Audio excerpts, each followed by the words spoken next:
Wife ഹസ്ബൻഡിന് കൊടുക്കുന്ന birthday gift ആണ്. ബർത്ത്ഡേ നാളെയാണ്. ഒരു അഡ്വാൻസ് ബർത്ത്ഡേ ഗിഫ്റ്റ് കൊടുത്തിട്ട് വരാം.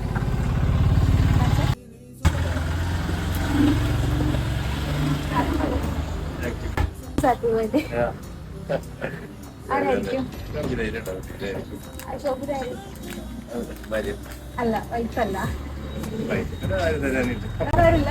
ഇല്ല, വൈഫല്ല. എന്നെ കോണ്ടാക്ട് ചെയ്ത ആളെ പേര് ശോഭിത എന്നല്ല. ആരായിരിക്കും?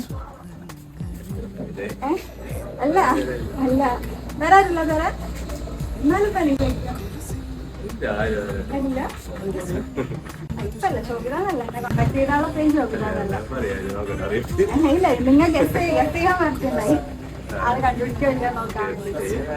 ഇല്ല, വൈഫ് തന്നെയാ. എന്താ വൈഫിനോടല്ലേ? Okay, happy birthday.